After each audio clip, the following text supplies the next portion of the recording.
ஓம் சைராம், ஜெய் சைராம். என் அன்பின் பிரியமே, மனபாரம் தாங்காமல் தவிக்கிறாயா? கண்களை மூடி இதை 2 நிமிடம் மட்டும் கேள். மறுகணமே உன் அருகில் நான் நிற்பதை நீ உணர்வாய். உன் எதிர்காலத்தை பற்றியே நீ எப்போதும் எண்ணிக்கொண்டே இருக்காதே. என்னிடம் வந்த பிறகு இனி அனைத்தையும் நான் பார்த்து கொள்கிறேன். என் கண்களை நீ பார்த்து கொண்டே இரு. உன் பிரச்சனைகளிலிருந்து நீ விடுபடப் போகிறாய் என் தங்கமே. நான் ஏமாந்து விட்டேன், என்னை ஏமாற்றிவிட்டார்கள், கடன்காரனாகிவிட்டேன், நஷ்டப்பட்டு விட்டேன் என்றெல்லாம் எப்படியெல்லாமோ புலம்பிக் கொண்டு என்னிடம் வருகின்ற சாய் பக்தர்களுக்கு நான் எடுத்து சொல்கின்ற விஷயம் இதுதான். கொடுத்தவன் அவன், எடுத்து கொண்டவனும் அவன்தான். யாரும் உன்னை ஏமாற்றவில்லை, நீ ஏமாறவும் இல்லை. உனக்கு அனுக்கிரகம் செய்வதற்காக பாபாவே இருப்பதை எடுத்துக்கொண்டு உன்னை துடைத்து விட்டார். முன்பு இருந்ததை விட பல மடங்கு அதிகமாக தரப்போகின்றார். வெற்றிக்கான காலம் வந்துவிட்டது குழந்தையே. இதில் நீ நிச்சயம் ஜெயிக்கப் போகிறாய். நீ நம்பிக்கையோடு இரு, நல்லதே நடக்கும். இத்தனை நாட்களாக நீ அனுபவித்து வந்த பிரச்சனைகள் அனைத்தும் இன்று இரவோடு நான் தீர்த்து வைக்கப் போகிறேன். என்னை நம்பு. நல்லவர்கள், கண்ணியமானவர்கள் என்று நினைத்தவர்களின் உண்மை முகம் கண்டு நீ அதிர்ந்து போய் நிற்கின்றாய். அதற்கு அவசியமே இல்லை. என் குழந்தைக்கு யார் எப்படி என்று புரிந்து பழகும் விதத்தை கற்றுக் கொடுப்பது என் கடமையல்லவா? ஆன்மீகத்தில் உள்ள எல்லோரும் கண்ணியமானவர்கள் கிடையாது. வெளியில் அவர்களின் செயல்பாடுகளை வைத்து நம்பி ஏமாந்து விடக்கூடாது. அதற்குத்தான் முன்னெச்சரிக்கையாக உனக்கு எல்லாவற்றையும் காட்டுகிறேன். யாரையும் எளிதில் நம்பக்கூடாது என்பதற்கு இது ஒரு உதாரணம். பாலையும் தண்ணீரையும் கலந்து வைத்தால் அன்னப்பறவை போல தண்ணீரிலிருந்து சுத்தமான பாலை உனக்கு பிரிக்க தெரிய வேண்டும். அதற்காகத்தான் இந்த நிகழ்வுகள் எல்லாம் உன்னை எட்டி பார்க்கின்றது. நீ எனக்கு கிடைத்த அற்புதமான குழந்தை. ஆனால் வெளுத்ததெல்லாம் பால் என நினைக்கும் வெகுளியான குழந்தை. இந்த வெகுளித்தனங்களை விட்டு கொஞ்சம் வினயமாகவும் நடந்து கொள். என் இந்த உபதேசத்தின்படி நடந்து கொள். நான் எப்போதும் உன்னோடு இருக்கிறேன். எந்த கவலையும் உனக்கு வேண்டாம் குழந்தையே. பொறுக்க முடியாத அவதியும் அதையொட்டி உன் மனதில் எழுகின்ற கோணல் சிந்தனைகளும் உயிரை மாய்த்து கொள்ள நினைக்கும் எண்ணமும் என்னை மன வருத்தம் அடைய செய்கின்றது. உனது துக்க குப்பைகளை மூட்டை கட்டி தூர போட்டுவிட்டு என் பாதங்களை பற்றிக்கொள். நான் அமைதியாக இருக்கிறேன் என்று நீ என்னை நினைத்து கோபப்படுவது சரிதான். அமைதியாகத்தான் உள்ளேன். உன் கர்மாவை மாயையின் விளையாட்டிலிருந்து காப்பாற்ற நான் உனக்காக எப்போதும் எல்லா ரூபத்திலும் இருப்பேன். உன் வாழ்க்கையில் உன்னை ஆளும் மிகப்பெரிய விஷயம் உன் மனமும் புத்தியும் தான். உன் மனமானது சஞ்சலமில்லாமலும் புத்தி நல்லவையே நாடுதலும் இவைகள்தான். உன் வாழ்க்கையை நேரமானது ஆளும்போது உன் பாதை என்னவென்றும் அதில் நீ எப்படி பயணிக்க வேண்டும் என்றும் உனக்கு புரியும். உன் புத்தியும் மனமும் உனக்கான நல்ல நேரத்தை தீர்மானிக்கும். இதுவே மாயை விதி சூழ்ந்துவிட்டால் அவற்றால் உன் மனமும் புத்தியும் அகப்பட்டு கொண்டு இருக்கும். அதுவே உனக்கான நேரத்தை எதிர்மறையாய் தீர்மானிக்கும். உன்னுடைய முடிவுகள்தான் உன் வாழ்க்கையில் இடம்பெறும் இன்பமும் துன்பமும். இன்பமும் உன் ஆன்மா யோசிக்கும் விதத்தில் உன் கஷ்டகாலம் என்பது முந்தைய கர்ம வினை.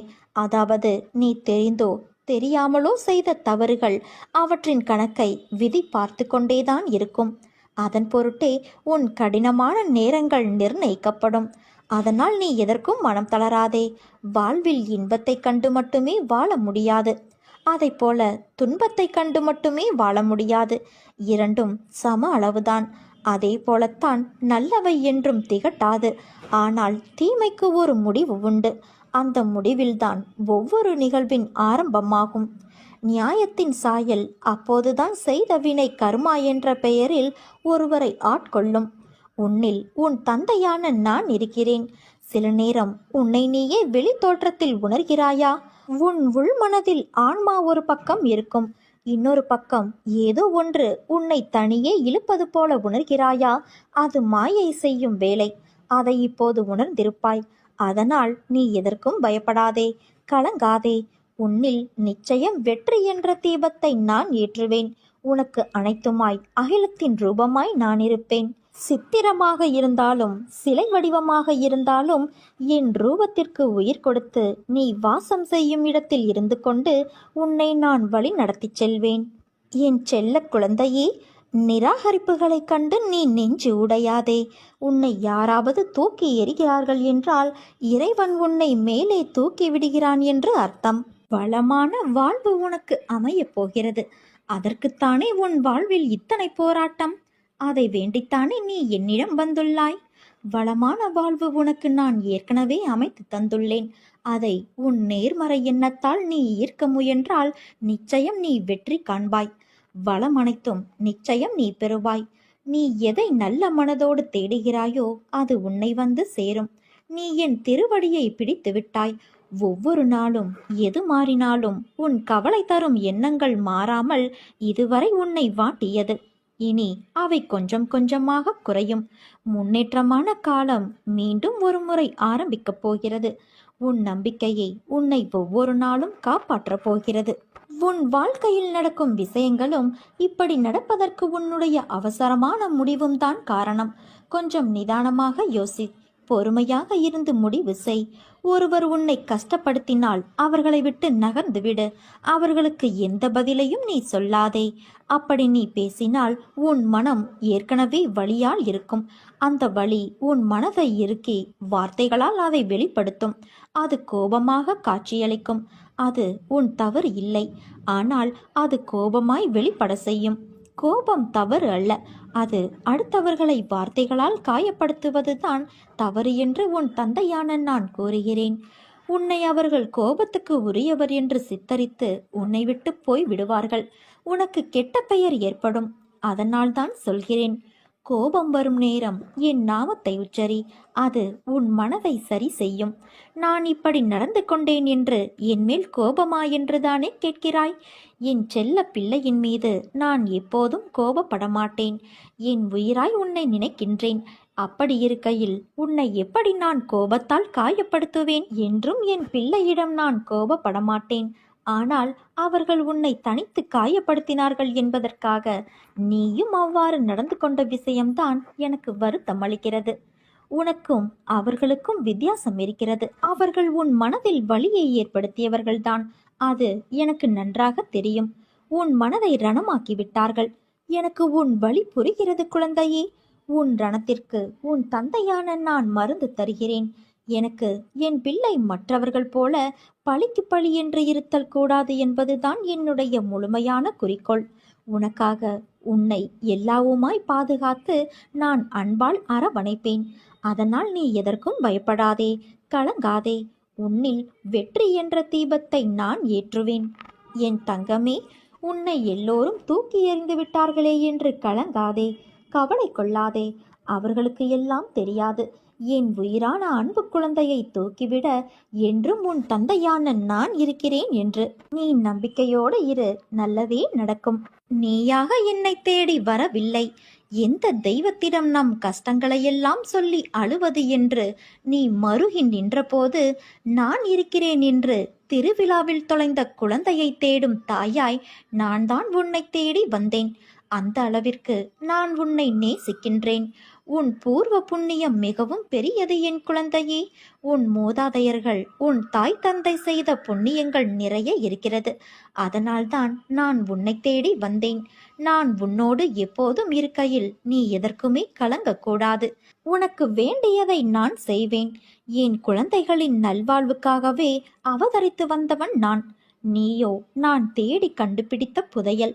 இந்த புதையலை திரும்பவும் மண்ணில் வீசி எறிய நான் விடமாட்டேன் குழந்தையே. என் குழந்தையான உன்னை கண்ணின் மணியாக பாதுகாப்பேன். நம் வாழ்க்கையில் நிகழும் தருணங்கள் எல்லாம் வெற்றியாகவும் இருப்பது இல்லை, தோல்வியாகவும் இருப்பது இல்லை. வெற்றிகள் நிலைத்து இருப்பது இல்லை, அதே போல தோல்விகளும் நிலைத்து இருப்பது இல்லை. வெற்றி என்றும் சந்தோஷம் தரும். ஆனால் அந்த சந்தோஷம் வாழ்க்கை முழுவதும் கிடைக்கும் என்று எதிர்பார்க்காதே. அதே போல தோல்விகள் கஷ்டத்தை தரும். அதுவும் நிரந்தரமாக வாழ்வில் நிகழ்வது கிடையாது. வெற்றியில் ஆணவத்தை காட்டாதே, அதே போல தோல்வியில் விரக்தியை காட்டாதே. ஏனென்றால் இரண்டுமே வாழ்க்கை அல்ல.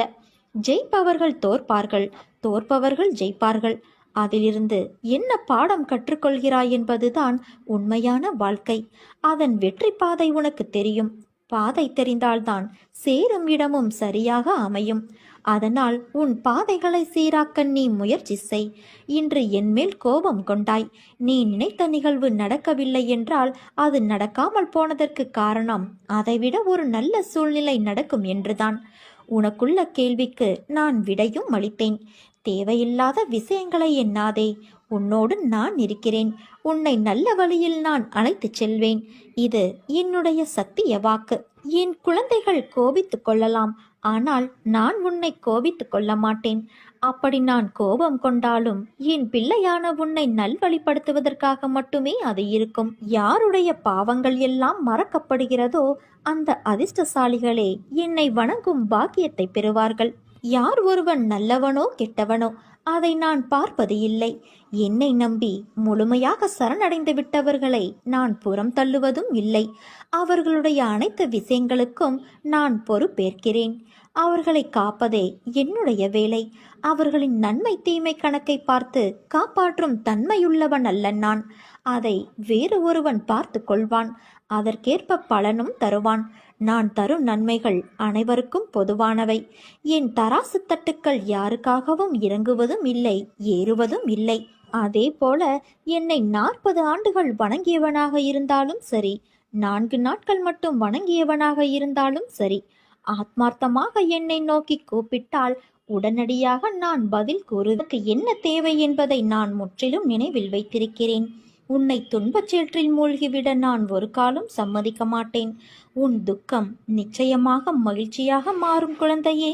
உனது வாழ்க்கை சீர்படும் காலம் விரைவில் வரும். இதற்கு முன்னால் நீ கடந்து வந்த கடினமான பாதைகளை சற்று நினைத்துப் பார். அதிலெல்லாம் உன்னை தூக்கி சுமந்து காப்பாற்றி வந்தேன். இனியும் அப்படியே உன்னை நான் காப்பாற்றுவேன். உனக்கு சோதனையாக தெரிகிற இந்த காலத்தை மனதில் வைத்துக் கொள்ளாதே. என் அற்புதங்கள் இனி உன் வாழ்வில் நிகழ்வதற்காக ஏற்பட்டுள்ள ஒரு வழிதான் இந்த சோதனைகள். வாழ்க்கையில் சலிப்பும் வெறுப்பும் கொள்ளாதே குழந்தையே. மனம் புண்ணாகி போனவே என வருந்தாதே. இதோ என் மென்மையான கரங்களால் உன்னை வருடிக்கொண்டு உன் பக்கத்தில்தான் நான் உனக்காக உட்கார்ந்திருக்கின்றேன். மிக விரைவில் உன்னை பொன்னாக்கும் நாள் வந்து கொண்டு இருக்கிறது. யார் கைவிட்ட போதிலும் என் பக்தனை நான் என்றும் கைவிட மாட்டேன். நான் என்றும் உனக்கு துணையாக இருப்பேன் குழந்தையே. நீ பட்ட ஒவ்வொரு துன்பங்களுக்கு பின்னாலும் உனக்கு ஒரு மகிழ்ச்சி காத்திருக்கும். கலங்காதே. நீ எதற்காக கவலைப்பட்டு கொண்டு இருக்கிறாயோ அது உன்னிடம் வந்து சேரும் காலம் வந்துவிட்டது. நான் உன்னை பாதுகாத்து கொண்டு இருக்கும்போது உனக்கு யாரும் தீங்கு விளைவிக்க முடியாது. நீ எதிர்பார்த்த காரியத்தில் நிச்சயம் வெற்றியடைவாய். கலங்காதே. உன்னோடு நான் இருக்கிறேன். நீ நம்பிக்கையோடு இரு. நல்லதே நடக்கும். நீ உன் கண்ணிமையை மூடி திறக்கின்ற நேரத்தில் நீ கேட்ட வரத்தை உனக்கு நான் அளிக்கப் போகின்றேன். நான் எந்த நிலையிலும் உன்னை கைவிட மாட்டேன் குழந்தையே. என் மீது நம்பிக்கை கொள். எல்லாம் தான் நான் ஆசைப்படுகிறேன், ஆனால் நிறைவேறுவதுதான் வேறாக இருக்கிறது என்பவரா நீ? ஆசைப்படுவது நம் இயல்பில் ஒன்றுதான். ஆனால் அந்த செயல் நடைபெறுமா என்று உன்னுள் எழும் சலனமே, சந்தேகமே அது நிறைவேற வந்தாலும் உன் சலன எண்ணத்தின் வெளிப்பாட்டால் தடைப்படுகிறது. இதற்கு என்னதான் செய்வது? முதலில் ஆசையில் தீர்க்கம் இருக்க வேண்டும். அந்த தீர்க்கத்தில் அதைவிட சிறந்தது என்ற வேறு சலனமின்றி இருக்க வேண்டும். எப்போது ஒரு எண்ணத்தில் தீர்க்கம் இருக்கிறதோ அந்த எண்ணம் சர்வ நிச்சயமாக உன் எண்ணத்தை புரிந்துணர்ந்த இறையாற்றல் வழியே ஈடேறும். ஆனால் நாமோ அந்த ஆசை என்ற எண்ணத்தை வெளிப்படுத்தும் போதே இது நடக்குமா, நடக்காதா, நடந்தால் அப்படி இருக்கும், நடக்காவிட்டால் இப்படி இருக்கும் என்று உங்கள் ஆசை என்ற எண்ண பிரதிபலிப்பை கூட நீங்களே முழுவதுமாக சென்று அடைய விடுவது இல்லை. அதிலும் நடக்கும் என்ற எண்ணத்தை விட நடக்காவிட்டால் என்ற எண்ணமே நம்மிடமிருந்து அதிகம் வெளிப்படுகிறது. இது கூட நாம் அறிந்த ரகசியமே. இது இயல்புதானே. இதை எப்படி கடந்து ஆசையை நிறைவேற்றிக் கொள்வது? அதற்கும் வழி இருக்கிறது. உதாரணமாக ஒரு வீடு கட்ட வேண்டும் என்பது உன் ஆசை என்று வைத்துக்கொள்வோம். நாமெல்லாம் இன்றைக்கு விற்கும் விலைவாசியில் வீடு கட்ட முடியுமா? அதையும் கடன் வாங்கித்தானே கட்ட முடியும். நமக்கு யார் கடன் தருவார்? அப்படியே தந்தால் கூட இன்றைக்கு இருக்கும் வருமானத்தில் எப்படி கடன் தொகையை கட்டுவது போன்ற எண்ணங்கள் வழியே வீடு கட்ட வேண்டும் என்ற அடிப்படை எண்ணத்திலேயே சலனத்தை தொடங்கும் போது அது வெறும் ஆசையாகவே இருக்கும். அல்லது நீ யோசித்தபடியே நீ விரும்பிய சிக்கல்களை எதிர்கொள்ள வைக்கும். அதுவே இத்தனை சதுரடியில் வீடு, அதில் இந்த நிறத்தில் வாரணம் பூசி, அந்த அறையில் இது, இந்த அறையில் இது, சமையல் அறையில் இந்த வசதி, இப்படி கட்டி முடிக்கப்பட்ட வீட்டில் என்ன செய்ய வேண்டுமோ அதை குறித்த உன் எண்ணம் இருக்குமானால் இங்கே அடிப்படையாக வீடு என்பதை கட்டி முடித்து விட்டீர்கள். அதற்கு அடுத்த நிலையை குறித்த எண்ணம்தான் இப்போது உன்னிடம் இருந்து வெளிப்பட்டு கொண்டே இருக்கும். இப்போது உன் எண்ணத்தின் தீர்க்கத்தில் வீடு கட்டி முடிக்கப்பட்ட ஒன்றாகி பிரதிபலிக்க தொடங்கியவுடன் உன் எண்ணத்தில் வீடு கட்டுவோமா என்ற சலனம் கடந்துவிட்ட நிலையில் சர்வ நிச்சயமாக நீ வீடு கட்டிவிடுவாய். அதற்கான சாத்தியக்கூறுகள் தானே அமைவதை நீ உணர்வாய். எல்லாம் மிக சரியாக நீ நினைக்காத வண்ணம் வந்து அடைவதையும் அனுபவிப்பாய். ஆனால் உன் எண்ணம் மட்டும் வீடு கட்டி முடிக்கப்பட்ட நிலையில் நீ என்ன செய்ய வேண்டும் என்ற நிலையிலிருந்து மீண்டும் சலனத்திற்கு வந்துவிடாது பார்த்து கொள்வது உன் எண்ணத்தின் தீர்க்கமாக இருக்க வேண்டும். இது ஏதோ ஒரு முட்டாள்தனமான ஒரு அணுகுமுறையாக தெரியும். ஆனால் இதை நித்தமும் செய்துதான் பாரேன். காலையும் இரவு படுக்கும் முன்னரும் தனியாக இந்த எண்ணத்தில் ஒரு சில மணித்துளிகளாவது எண்ணித்தான் பாரேன். இது ஏதோ வீடு என்று மட்டும் இல்லை.